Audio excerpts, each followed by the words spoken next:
আমরা যখন স্কুলে পড়েছি জানতাম না শিক্ষক দিবস কবে, ঠিক বললাম না? জানতাম, আমরা জানতাম না শিক্ষক দিবস কবে, কিন্তু আমরা মাস্টারকে যে রিসপেক্ট করেছি সেই রিসপেক্ট এখন সম্মান আছে মাস্টারদের নাই।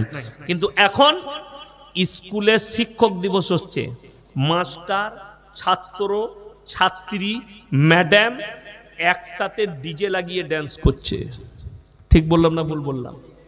তাহলে এইটা হচ্ছে বর্বরতার যুগ, শিক্ষার যুগ নয়।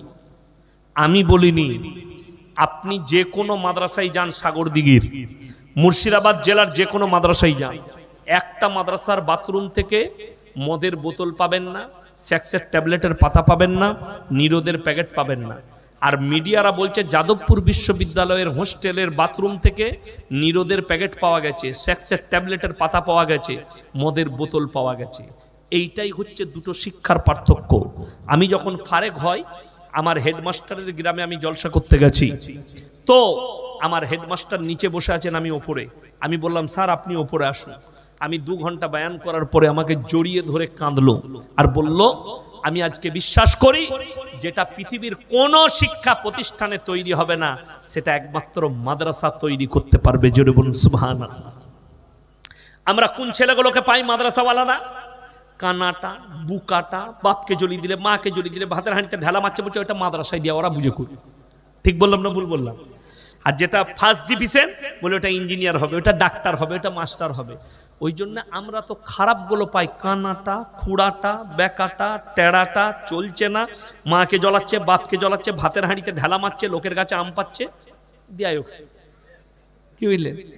আমাদের কাছে এই সাগরদিঘির কটা ছাত্র আছে আমাদের মাদ্রাসায়, আমার মাদ্রাসায় পড়ে কটা ছেলে, কি বুঝলেন? তাদের কাজ হচ্ছে আমের সিজনে যেমনি ছুটি হলো 12টার পরে গাছের ওপরে থাকে, কি বুঝলেন? আমের গাছে ছুটে বেড়াচ্ছে ভাত খেয়ে। কেন বলুন তো? বাচ্চা, তাদের জীবনটাই ওইটা, খেলাটা বাচ্চার জীবন। তারা যখন অনেকজন, আপনি ধরেলেন, আপনাকে বলছি, আপনি উলাডাঙ্গার মানুষ, আপনি সাগরদিঘির একটা মাদ্রাসায় গিয়ে আসরের নামাজ পড়ছেন, দিয়ে শেষে গেছেন, যখন নামাজ চলছে আপনি গিয়ে জুড়লেন, পেছনের কাতারে ছেলেরা খেলা করছে, মারামারি করছে। আপনি গ্রামে এসে বললেন মাদ্রাসায় টাকা দেওয়া যাবে না, সালারা খেলা করে, নামাজ পড়ে না। তা আমি তোমাকে প্রশ্ন করছি, আবে খেলা করা মাল কটাই তুই দিয়েছিস বে? ভালো দিসনি। ওই পেছনের ছেলেটা যখন ফার্স্ট কাতারে যাবে, তখন তুমি বলবে সে খেলা করছে না, নামাজটা পড়ছে। পেছনের কাতারে ওই বাচ্চাগুলো খেলা করা ছেলেটাই একদিন তোমার মসজিদের ইমাম হবে। তার জীবনটাই খেলা করার জীবন। অনেকজন এই বলে, অনেক লোক দেখবেন, অনেক বয়স্ক নামাজি আছে, তারা শুনে যান, মসজিদে যদি কেউ বাচ্চা ছেলে নিয়ে আসে, অনেক বয়স্ক লোক বিরক্ত হয়, এদিকে কেন আর নিবে, ঘরে রাখতে পারিস না। তারা হচ্ছে মূর্খ। বাচ্চা ছেলে খেলা করবে মসজিদে, পেছনের কাতারে দাঁড় করিয়ে দাও, 5 বছর বয়স হলে তাকে মসজিদে নিয়ে যাও হাতে ধরে, তার মধ্যে যেন নামাজের ফিজাটা তৈরি হয়।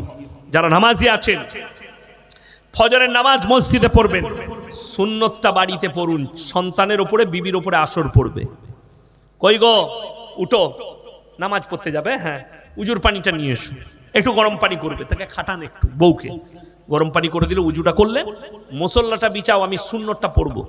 সুন্নত পড়লেন, মসজিদে গেলেন, আপনার বিবির উপরে আসর পড়বে, সন্তানের উপরে আসর পড়বে। এশার নামাজ মসজিদে পড়েছেন, সুন্নত আর বেতের বাড়িতে পড়ুন। কথাটা বুঝতে পারেননি? বিবির উপরে আসর পড়বে, সন্তান, আমার বাপ নামাজি, আমি নামাজ পড়ি না।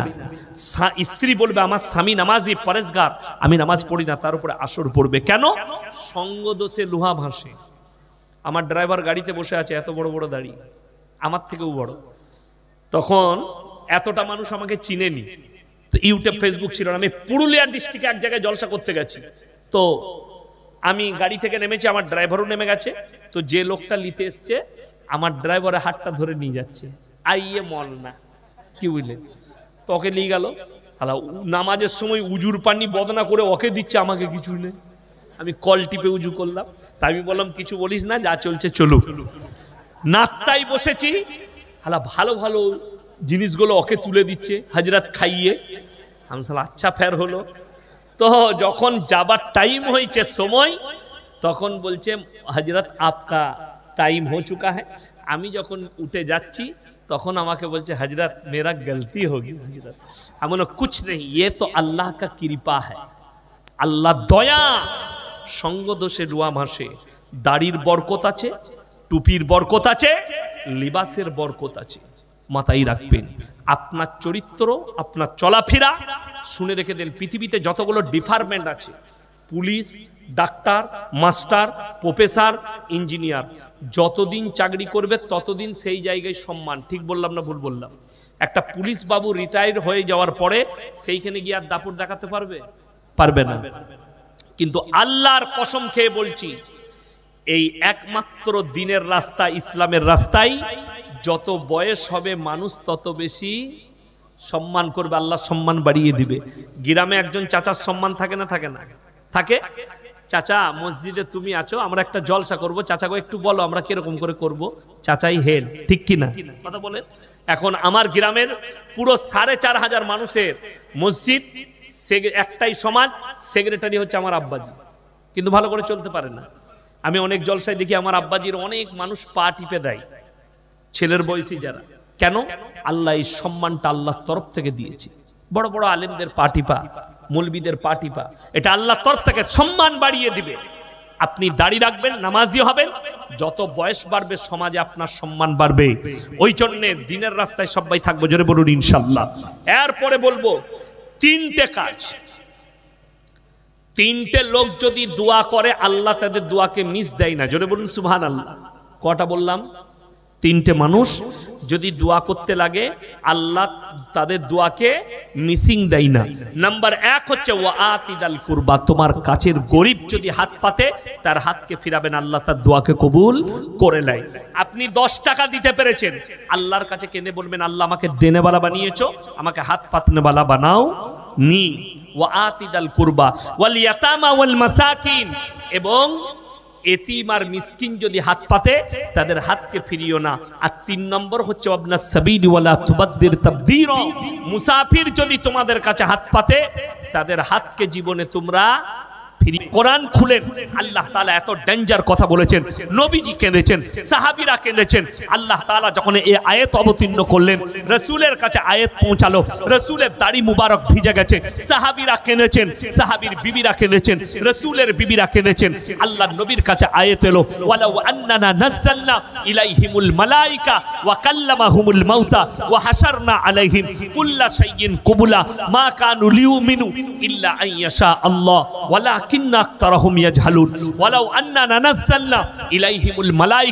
মালাইকা মানে হচ্ছে ফেরেশতা।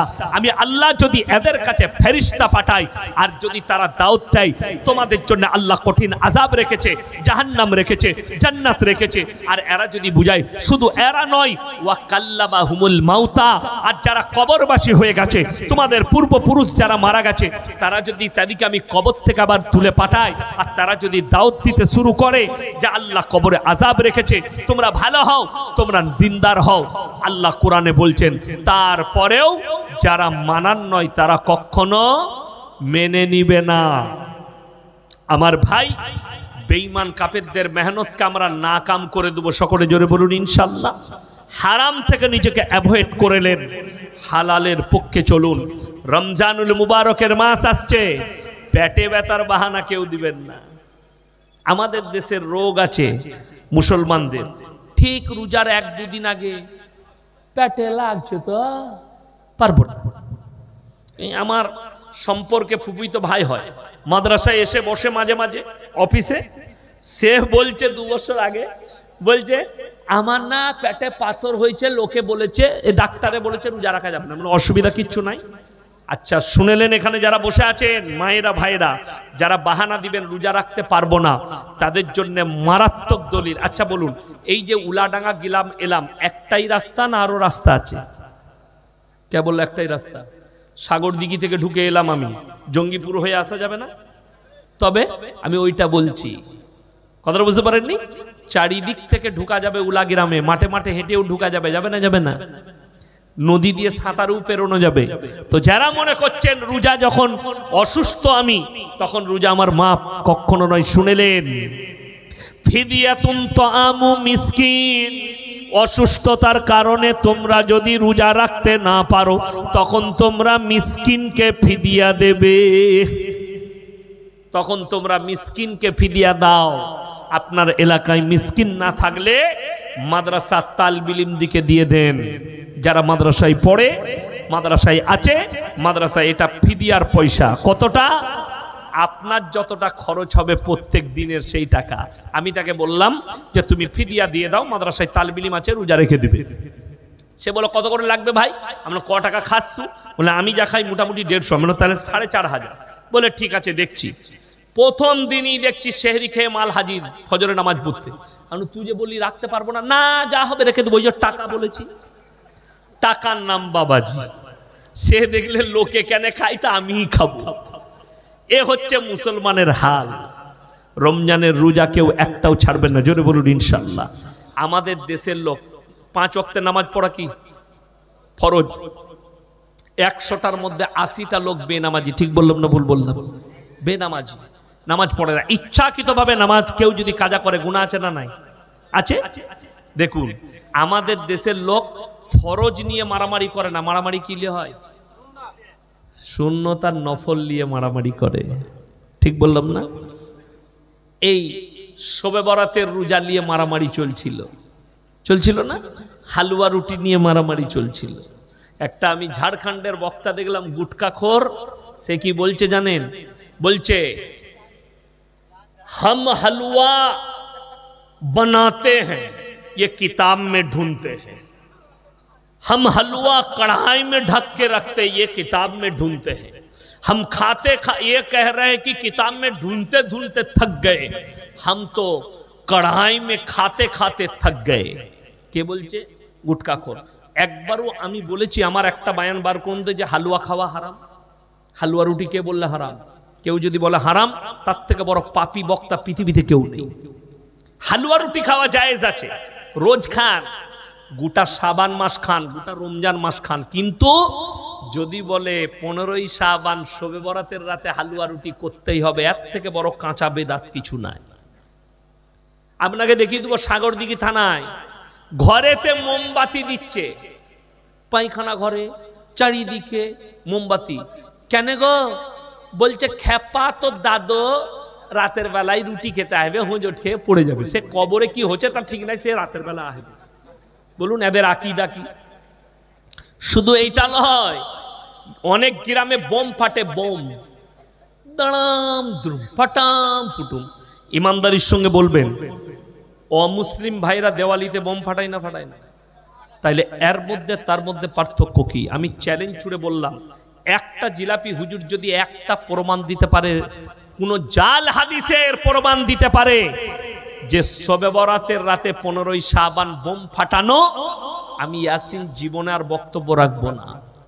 চ্যালেঞ্জ দিলাম। আচ্ছা বলুন তো, হালুয়া রুটি যদি 15ই শাবান হালুয়া রুটি করতে হয়, সব থেকে প্রথমে কে করতেন? কথা বলে না? নবীজি সাল্লাল্লাহু আলাইহি সাল্লাম। তিনি করলেন না। আচ্ছা বাদ দিয়ে দিন। তিনার পরে সাহাবীরা, 4 জন খলিফা, হযরত আবু বকর সিদ্দিক রাদিয়াল্লাহু তাআলা আনহু, হযরত উসমান গনি রাদিয়াল্লাহু তাআলা আনহু, হযরত আবু বকর সিদ্দিক, হযরত উসমান গনি, হযরত আলী, এরা কেউ করলেন না। হযরত উমর নিজের জীবনীতে কেউ শবে বরাত পালন করলো না, কিন্তু জিলাপি হুজুররা বলছে আমাদেরকে ওই দিনে হালুয়া চাই। আমি বলি নাই তো একবারও যে জিলাপি খাওয়া ভালো নয়? আমার বর্ধমানে সব থেকে ভালো জিলাপি তৈরি করে রাধা বল্লভ মিষ্টান্ন ভান্ডার।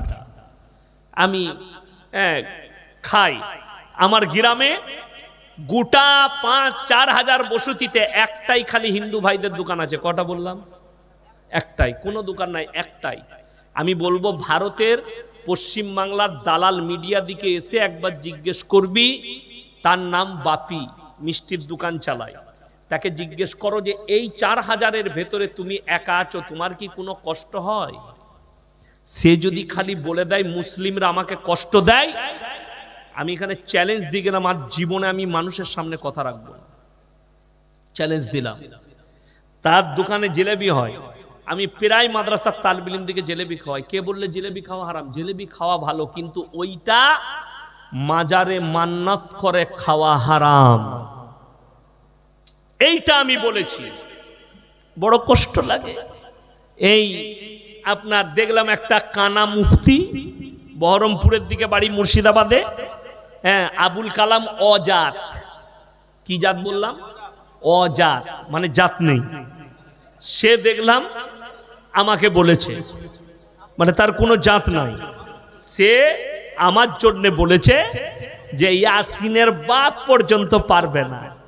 আমার বাপ হিসাব করে দিলে তোর মতো কটা অজাত ভেসে যাবে তা তোর জানা নাই। আমার বাপের পাল্লায় যারা পড়েছিল, আজকে তো শওকত সাহেবের 80 বছর বয়স, তো একবার তোদের গুটকাখোর জিজ্ঞেস করে লিগা, ইতাই বাড়ি, ভগবান গোলাই বাড়ি আর ইসলামপুরে। তখন আমার বাপের বয়স আমার মতন। আমাকে মুর্শিদাবাদের একজনা বললে, আপনি কি বায়ান করছেন? বাঘ ছিল, বাঘ। তখন ইউটিউবের জামানা ছিল না। কোনো গুটকাখোর আমার বাপের সামনে দাঁড়াতে পারতো না ভয়ে। ওদের একজন নামাজ ভুল করেছিল, আমার আব্বা আরবিতে উত্তর করেছে, সে মাল উত্তর দিতে পারে না। আরবিতে প্রশ্ন করেছে, উত্তর দিতে পারে। আরবি জানলে তো প্রশ্ন উত্তর দিবে, মালের কাছে ইলম থাকলে তো উত্তর দিবে। কি বলছে? ইয়াসিন সাহেব বলেছে জেলেবি খাওয়া যাবে না, ইয়াসিন সাহেব বলেছে হালুয়া রুটি চলবে না, ইয়াসিন সাহেব বলেছে এইটা চোখে চুমু খাওয়া যাবে না। আমি খালি অবাক হয়ে যাই, বুঝলেন? যখনই বলছে আশহাদু আন্না মুহাম্মাদার রাসূলুল্লাহ,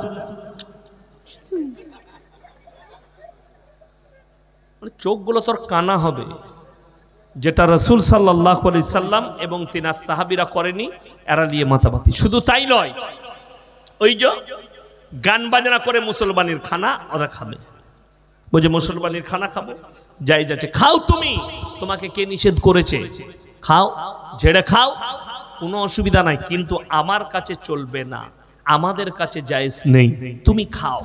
শুধু তাই নয়, ও বলেছে, ইয়াসিন বলেছে মুরগির মাংস, মাজারে পড়া মুরগির মাংস। আমি বলেছি, আজকে আবার বলে যাচ্ছি উলাডাঙ্গার মাটিতে, আল্লাহ কোরআনে বলেছেন ইন্নামা হাররামা আলাইকুমুল মাইতাতা ওয়াদ-দামা ওয়া লাহমাল খিনজির ওয়া মা উহিল্লা বিহি লিগাইর। প্রবাহিত রক্ত, মরা জন্তুর মাংস, শুয়োরের মাংস, আল্লাহ ব্যতীত অপরের নামে উৎসর্গিত জিনিস তোমাদের জন্য হারাম করা হলো।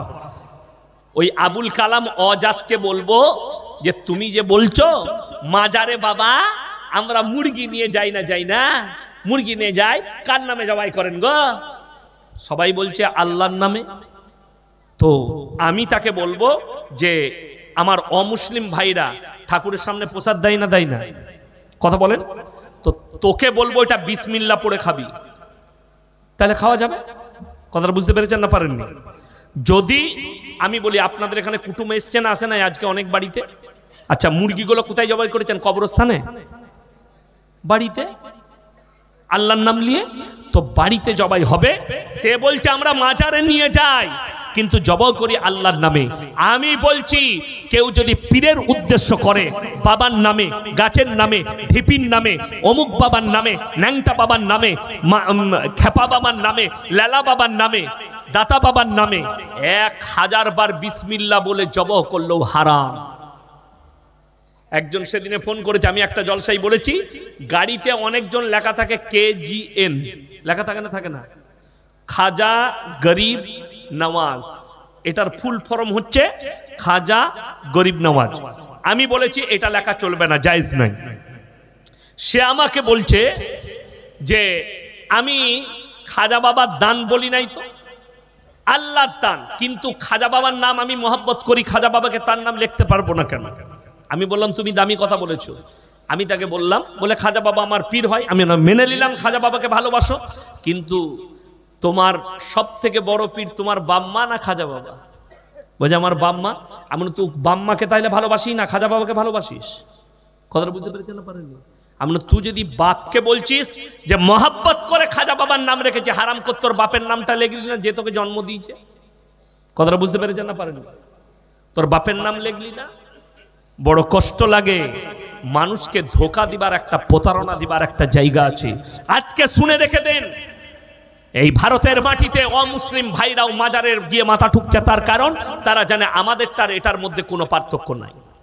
আমরা মাটির তৈরি করে উপাসনা করি, এরা মানুষকে পুঁতে দিয়ে। আপনারা বলুন, ইনি আমার পাশে সভাপতি বসে আছেন, আমার কাছে যদি এখন ইনি বলেন ইয়াসিন ভাই, ইয়াসিন সাহেব 50 টাকা দেন, আমি দিতে পারবো না? পারবো না? কথা বলে না? পারবো। আর আমি যদি মরে যাইতে চাইলে পাবে? পারবে না। কিন্তু আমাদের দেশের এই জিলাপি হুজুর, এই অজাত ফজাত যতগুলো আছে, এরা বলছে পীর সাহেব মরে গেলে পাওয়ার বেড়ে যায়। বেঁচে থাকতে পীর সাহেবের সংসার চালাতো লোকে, আর মরে যাওয়ার পরে পীর সাহেব সবাইকে দিচ্ছে। কষ্টটা ওই জায়গায়, দুঃখটা ওই জায়গায়। আমি বলছি যদি মাজারে গেলে সব পাওয়া যায়, তাহলে ওরস করার লেগে গাড়ি দাঁড় করিয়ে চাঁদা তুলিস কেন? কথাটা বুঝতে পারেননি? ও তো মাজারে গিয়ে চাইলেই তো পেয়ে যাবি, বাবা তোমার নামে ওরস করব, আমাদিকে টাকা দাও, তো বাবা দিয়ে দিবে 50,000 করে নিবি। আপনি বোম্বেতে যান, হাজি আলিতে দামি দামি গাড়ি BMW, মার্সিডিজ, ওডি এসে দাঁড়াচ্ছে, মানুষ গিয়ে সেখানে 5,000 10,000 টাকা দিয়ে চাদর চড়াচ্ছে, এবং সেখানে কি বলছে জানেন? বাবা হামকো বাচ্চা দে দো, বাবা হামকো পয়সা দে দো, আমার কারোবার মে বরকত দো। আর সে যখন বেরিয়ে আসছে, দুদিকে ভিখারি বসে আছে, আল্লাহ গেলাম দে দে। সেও জানে পয়সাটা মাজারে নাই, তোর পকেটে আছে, আর ই চাইছে ওখানে, আর ই চাইছে তার কাছে। এই তো জানে টাকাটা তোর পকেটে আছে, মাজারে নাই, ওই জন্য তোর কাছে চাইছে। তো কার ভাগ্যটা দুর্ভাগ্য বলুন, যে চাদর চড়িয়ে কবরে চাইছে। যদি বলেন কোরআনের দলিল দেন, শোনেন, 17 পারা, পারা নম্বর কত বললাম? তাড়াতাড়ি বলুন। 17। একবারই শেষ রুকু, শেষ রুকুর প্রথম আয়াত। কোন আয়াত বললাম? প্রথম আয়াত।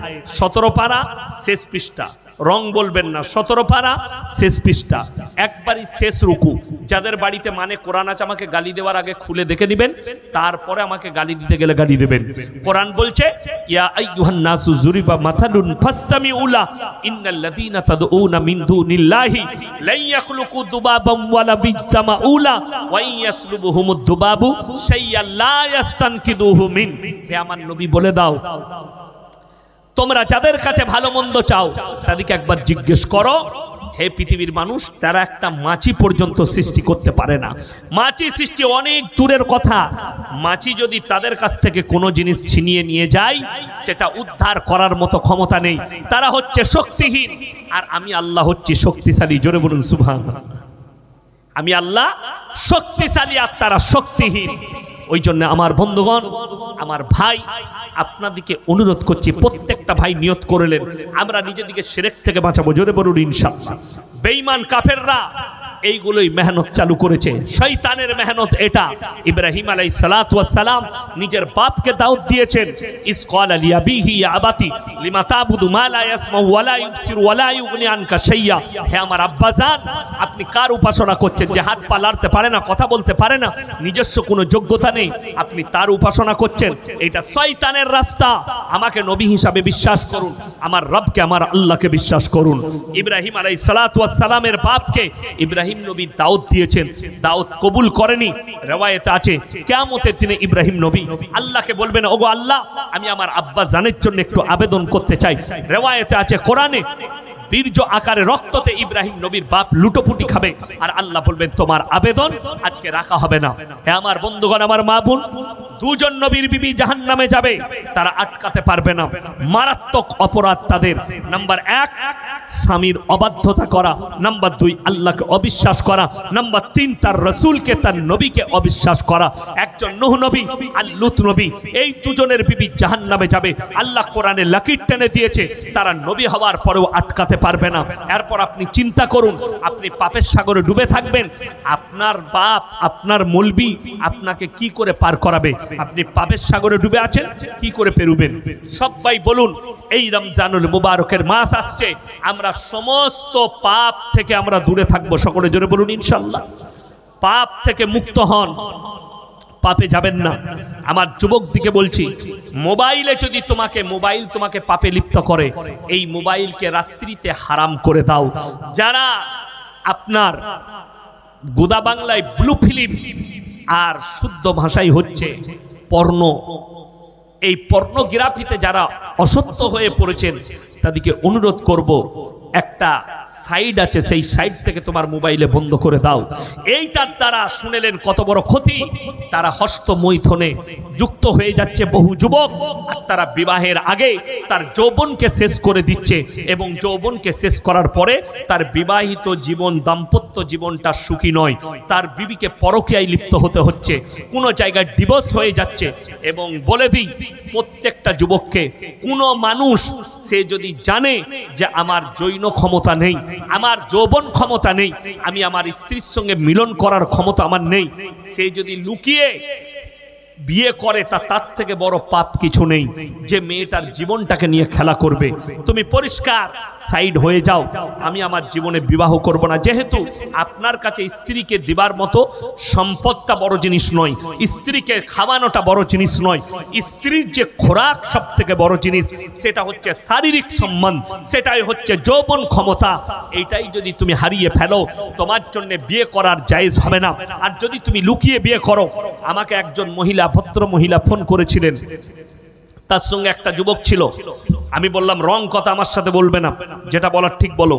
ছেলেটা ফোন নিল আর বলল, হুজুর আমাদের প্রশ্ন হচ্ছে, স্বামীর যৌবন ক্ষমতা নেই, স্ত্রী যদি সেই স্বামীর কাছেই থাকে আর অন্য পুরুষের সঙ্গে সে যদি তার চাহিদা মিটায়, আমি বললাম তুমি দূরে আছো, তাই তুমি যদি আমার কাছে থাকতে তোমার কণ্ঠনালীটা উকুড়ে দিতাম, জবানটা ছিঁড়ে দিতাম। এত বড় কথা একটা মৌলবীকে বলার অধিকার কে দিল তোমাকে? তোমার স্বামীর যদি যৌন ক্ষমতা না থাকে, তোমার খিদে না মিটাতে পারে, তুমি তার কাছ থেকে ডিভোর্স নাও। স্বামীর উচিত তাকে তালাক দিয়ে দেবে এবং ডিভোর্স নেওয়ার পরে ইদ্যত পালন করবে। তুমি অন্য স্বামী গ্রহণ করো, কিন্তু ইসলামে জিনা করার রাস্তা নেই। যেহেতু কোরআনে বলে দিয়েছে ওয়ালা তাকরাবুজ জিনা ইন্নাহু কানা ফাহিশা ওয়া সা সাবিলা, ব্যভিচার করা তো দূরের কথা, যে রাস্তায় ব্যভিচার হয় সেই রাস্তার ধারে পাশে তোমরা যাতায়াত করো না। আমার বন্ধুগণ, বেঈমান কাফেররা ঠান্ডা মাথায় দেন কি আছে, ঠান্ডা মাথায় বেঈমান কাফেররা কি করছে? আপনার আমার ইমানকে ধ্বংস করছে। কি মাথায় বললাম? ঠান্ডা মাথায়। তারা নাম দিয়েছে ভ্যালেন্টাইন ডে, 14ই ফেব্রুয়ারি। কাজ হচ্ছে জিনা করা। এটার দ্বারা কত ক্ষতি বলে দিই। এই 14ই ফেব্রুয়ারি চলে গেল না, গেল না।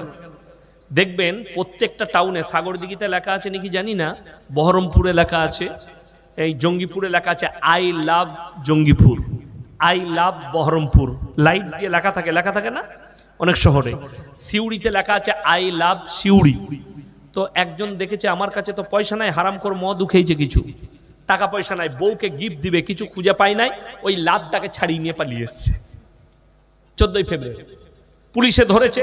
তো থানার বড়বাবু ওসি খুব ভালো, তিনি কি করেছেন দেখছেন, ও মাল যখন বউকে গিফট দিবে, একটা ফুলের তোড়া কিনে নিয়ে গিয়ে দিয়েছে, বলছে এটা তোর বউকে দে, ওই মালটা দে। শুধু তাই নয়, 14ই ফেব্রুয়ারি গার্লফ্রেন্ডকে গিফট দেব বলে একটা ছেলে ছাগল চুরি করতে গিয়ে ধরা পড়েছে। কেন? বেঈমান কাফেররা আখলাক দিয়েছে, এটার নাম হচ্ছে জিনা করা। তারা নাম রেখেছে রোজ ডে, কাজ হচ্ছে জিনা করা।